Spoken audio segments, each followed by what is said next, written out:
Kelinci merupakan hewan yang menonjol karena bulunya yang halus, sifatnya yang lembut, dan kepintarannya, dan telah menjadi fokus dari industri peternakan yang sedang berkembang pesat di Tiongkok.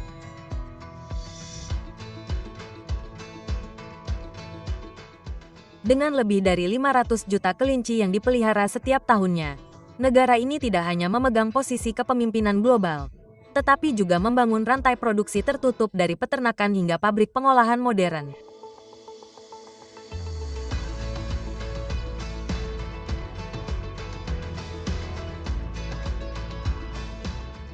Jadi, apa rahasia di balik kesuksesan itu? Mari kita telusuri proses pemeliharaan dan perawatan kelinci secara efektif dalam video di bawah ini.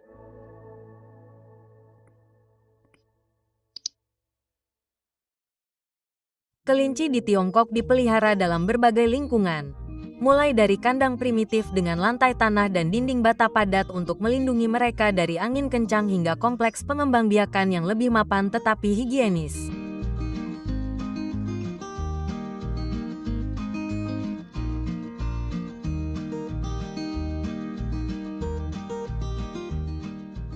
Peternakan kelinci pedaging pada umumnya di Tiongkok memiliki setidaknya 100 kelinci karena mereka berkembang biak dengan cepat.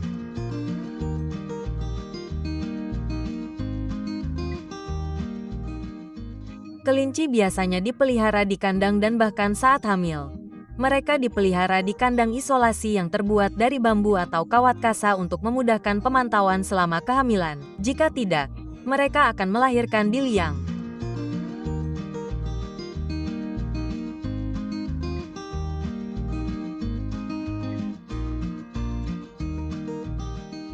Peternakan kelinci skala besar yang seringkali dibangun dengan lumbung modern memastikan ventilasi yang baik dan suhu yang tidak terlalu panas untuk pertumbuhan yang optimal.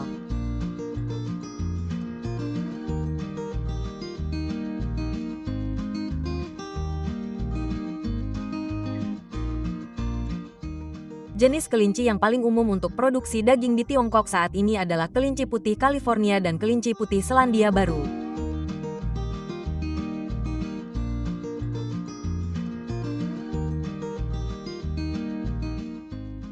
Kebanyakan kelinci dapat hamil pada usia 4 hingga 5 bulan.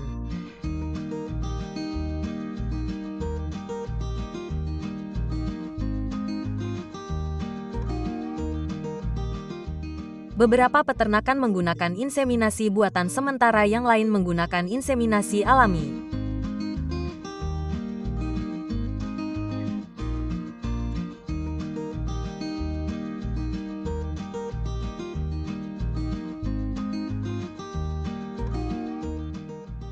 Masa kehamilan kelinci sekitar 30 hari dengan setiap kelahiran memiliki 6 hingga 8 bayi.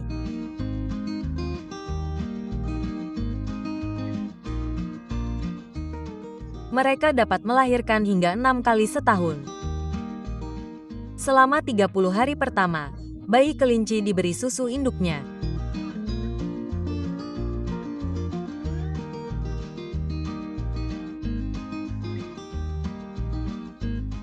Setelah itu, mereka dipisahkan berdasarkan jenis kelamin dan ditempatkan di kandang terpisah.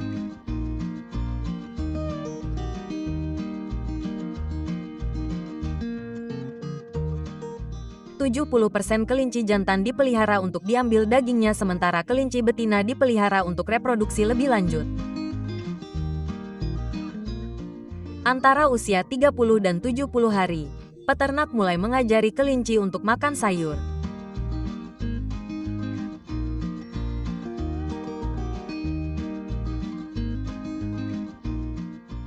Setelah usia 70 hari, kelinci diberi suplemen makanan yang mudah menumpuk lemak.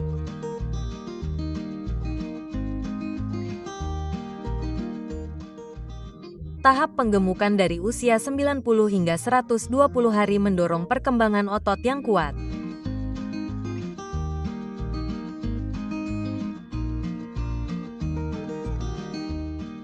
Selama tahap ini, kelinci diberi makan makanan yang kaya akan pati seperti jagung dan nasi yang dikombinasikan dengan sayuran segar dan pelet. Kelinci tumbuh dengan cepat dan mencapai usia pemotongan ideal antara 3 hingga 5 bulan, dengan berat antara 2 hingga 5 kg.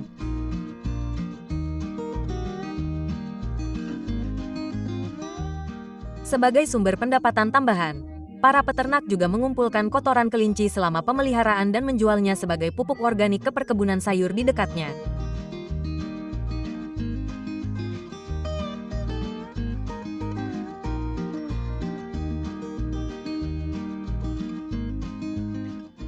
Analisis nutrisi menunjukkan bahwa daging kelinci lebih unggul daripada daging ternak dan unggas lainnya dalam hal kandungan protein dan memiliki kandungan lemak terendah dari semua daging.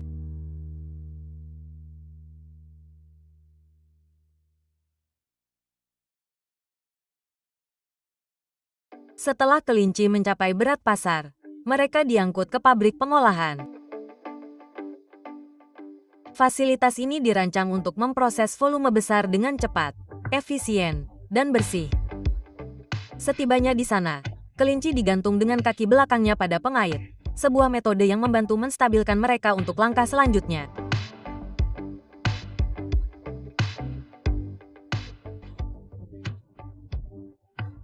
Prosesnya dimulai dengan pengeluaran isi perut, yaitu organ dalam dikeluarkan sementara organ seperti hati, jantung, dan paru-paru dipertahankan untuk digunakan dalam memasak.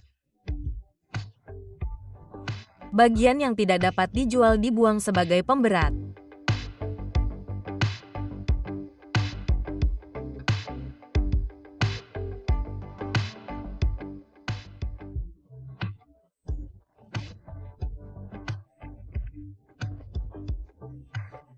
Bangkai kemudian direndam dalam tong berputar, biasanya dengan campuran rempah-rempah lokal, sebelum dikeringkan atau didinginkan untuk produk daging segar.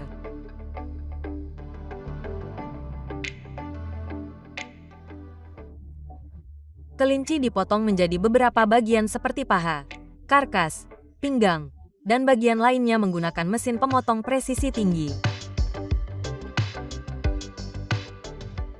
Potongan-potongan ini dengan cepat dipindahkan ke ruang penyimpanan dingin tempat mereka tetap segar sebelum dikemas dan diangkut ke pasar.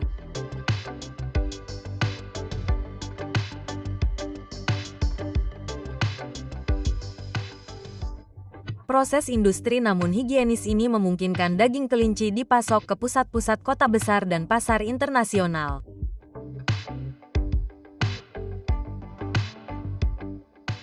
Selain bernilai ekonomis untuk daging, bulu kelinci juga banyak digunakan dalam kehidupan. Berkat sifatnya yang lembut, hangat, dan ringan, bulu kelinci, terutama bulu yang panjang, sering digunakan untuk menghasilkan produk-produk seperti sweater, shawl, sarung tangan, dan selimut berkualitas tinggi. Selain industri tekstil, beberapa jenis bulu kelinci juga digunakan sebagai bahan dalam industri kerajinan tangan atau sebagai isian dalam mainan, bantal, dan produk dekoratif. Ini adalah bukti kemampuan untuk memanfaatkan kelinci secara maksimal, tidak hanya dalam makanan, tetapi juga dalam industri pendukung. Saat ini, daerah-daerah utama peternakan kelinci di Tiongkok terkonsentrasi di Provinsi Fujian, Hanan, dan Sichuan, yang merupakan pusat produksi daging kelinci terbesar di dunia. Setiap tahun, masyarakat Tiongkok mengonsumsi hingga 300 juta kelinci, angka yang tidak hanya mencerminkan skala produksi, tetapi juga apresiasi budaya dan kuliner yang mendalam terhadap daging kelinci. Dari jalanan kota yang ramai hingga desa-desa terpencil yang sepi, kelinci dijual, dipanggang, direbus, dan diolah menjadi berbagai hidangan daerah yang menonjolkan kreativitas kuliner negara tersebut. Di pasar-pasar jalanan, para koki menyiapkan sate kelinci, tumisan pedas, dan semur gurih, masing-masing merupakan bukti tradisi kuliner selama berabad-abad yang dipadukan dengan inovasi modern.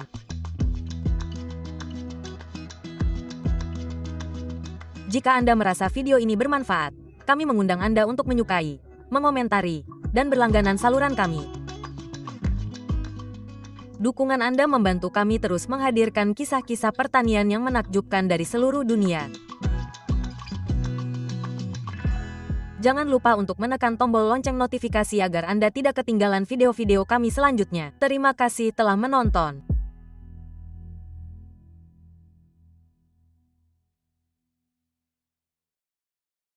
Alpaka adalah unta kecil dari Amerika Selatan yang tidak hanya memikat orang dengan tatapan matanya yang lembut dan kepribadiannya yang lembut, tetapi juga terkenal sebagai sumber salah satu serat alami paling premium di dunia.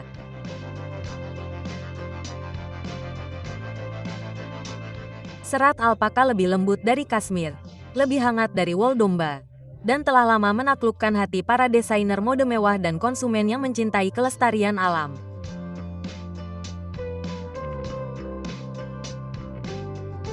Namun, bagaimana alpaka dipelihara, dipanen, dan diproses menjadi bulu? Mari kita telusuri perjalanan seru di balik peternakan alpaka untuk menghasilkan bulu domba premium dalam video ini.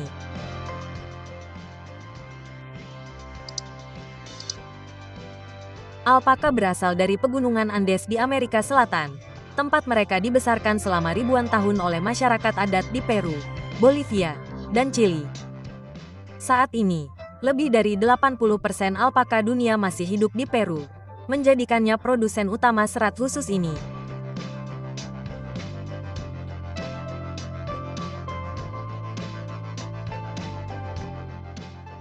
Tidak seperti wol domba, wol alpaka tidak mengandung lanolin, membuatnya hipoalergenik dan cocok untuk kulit yang paling sensitif sekalipun, sehingga ideal untuk pakaian dan tekstil kelas atas.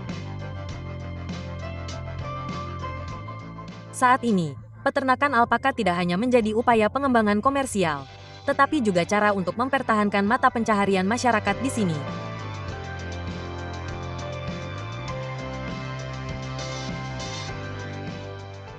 Unta-unta kecil ini diperlakukan seperti ternak dan merupakan anggota keluarga petani yang berharga.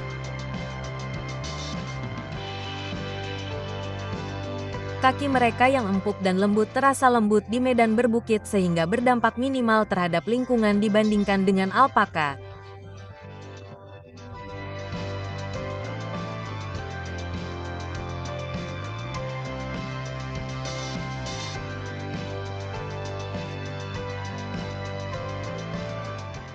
Tidak seperti kambing atau domba yang mencabut tanaman saat merumput, alpaka merumput dengan cara yang melindungi tanah, sehingga berkontribusi terhadap keberlanjutan ekosistem mereka dalam jangka panjang.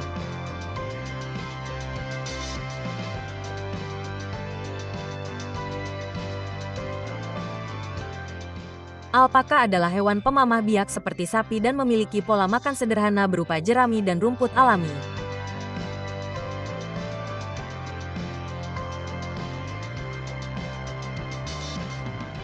Meskipun kebutuhan mereka sederhana, mereka adalah pemakan yang sangat efisien.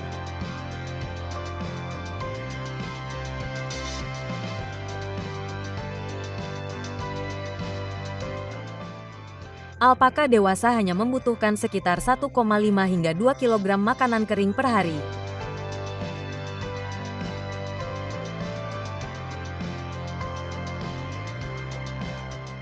Kemampuan mereka yang sangat baik dalam menyerap nutrisi memungkinkan mereka untuk berkembang biak dan mempertahankan produksi serat berkualitas tinggi.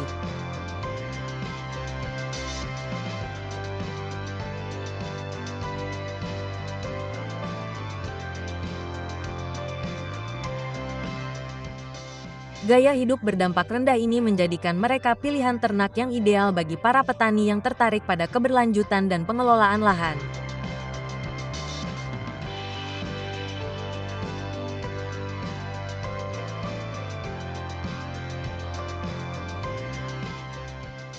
Reproduksi alpaka berlangsung sangat lambat. Mereka biasanya mulai berkembang biak pada usia sekitar 2 tahun dan memiliki masa kehamilan sekitar 11 bulan.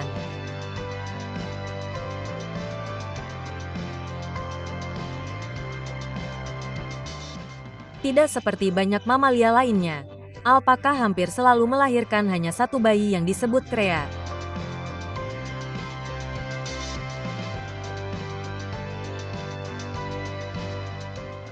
Saat lahir, krea memiliki berat antara 6 hingga 9 kg dan dapat berdiri dan berjalan dalam 1 jam pertama setelah lahir.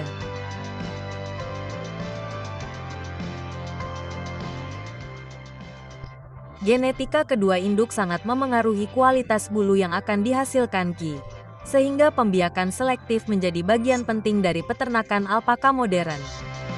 Para peternak dengan cermat memilih pasangan pembiakan dengan karakteristik yang diinginkan seperti wool yang halus, tebal, dan berwarna cerah untuk memastikan generasi berikutnya mempertahankan atau meningkatkan kualitas wool.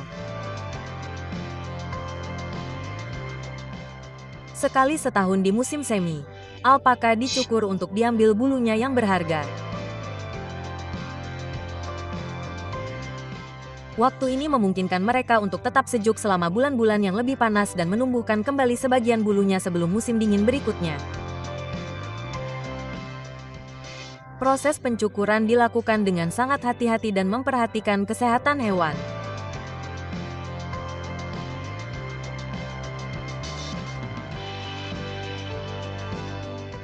Alpaka dipelihara dengan hati-hati, biasanya di atas tikar empuk atau meja perawatan untuk mencegah cedera dan meminimalkan stres.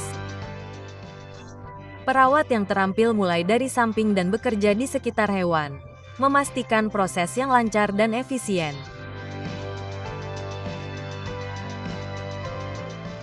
Setelah dicukur, bulunya disortir dengan hati-hati dengan tangan ke dalam berbagai tingkatan berdasarkan kriteria seperti ukuran mikron, warna, panjang, dan kebersihan.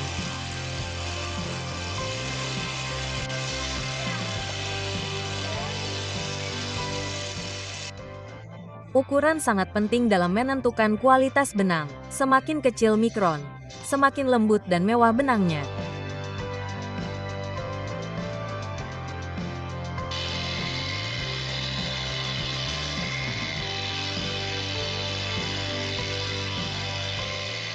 Di Amerika Serikat, bulu domba di bawah 20 mikron umumnya dianggap ideal untuk pakaian kelas atas.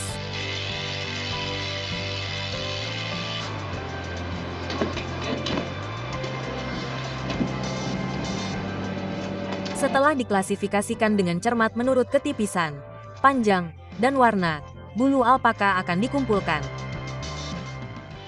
Bulu-bulu tersebut kemudian diangkut ke fasilitas pemrosesan khusus. Prosesnya dimulai dengan pembersihan. Roving dipintal dalam mesin untuk menghilangkan debu.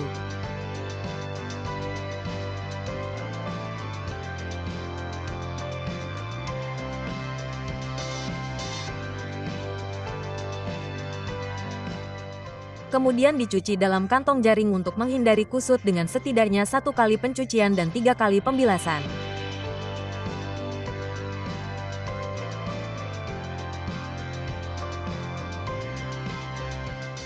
Setelah kering, serat-serat tersebut disebarkan secara merata di atas meja penyaring, diregangkan, dan dikeringkan lagi untuk memastikannya bersih dan benar-benar kering. Berikutnya adalah langkah-langkah untuk menyiapkan benang. Benang dilonggarkan dan diberi zat antistatis. Kemudian dimasukkan ke dalam mesin pengangkut untuk disusun menjadi potongan-potongan lembut yang disebut serpihan. Serpihan-serpihan ini terus diregangkan berkali-kali untuk membentuk serat-serat yang tipis dan rata.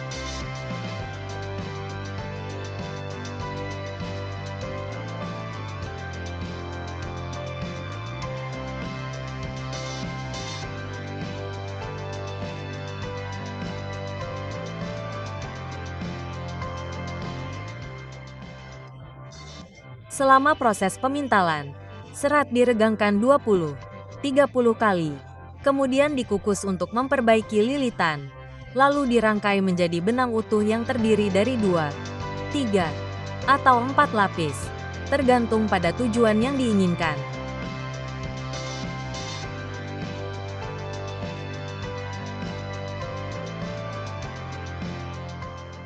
Benang yang sudah jadi digulung menjadi tabung besar untuk ditenun dengan mesin atau gulungan kecil untuk dirajut dengan tangan.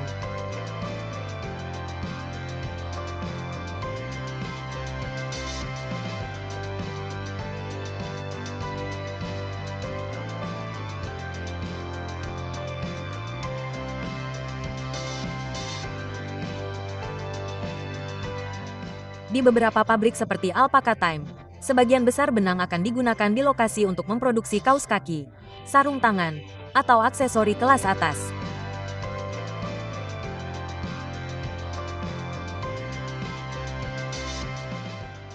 Secara total, Industri serat alpaka global menyumbang ratusan juta dolar setiap tahunnya bagi perekonomian tekstil, dengan Peru sendiri mengekspor lebih dari 200 juta dolar 0 sen dalam bentuk serat alpaka dan produk terkait setiap tahunnya.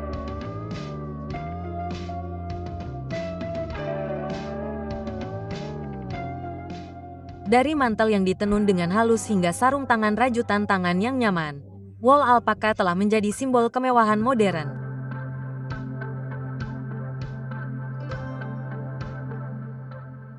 Daya tarik itulah yang telah memicu gelombang pembangunan peternakan alpaka yang kuat di Eropa, Amerika Serikat, dan Asia, di mana semakin banyak orang menyadari nilai ekonomi dan keberlanjutan yang dibawa oleh hewan istimewa ini.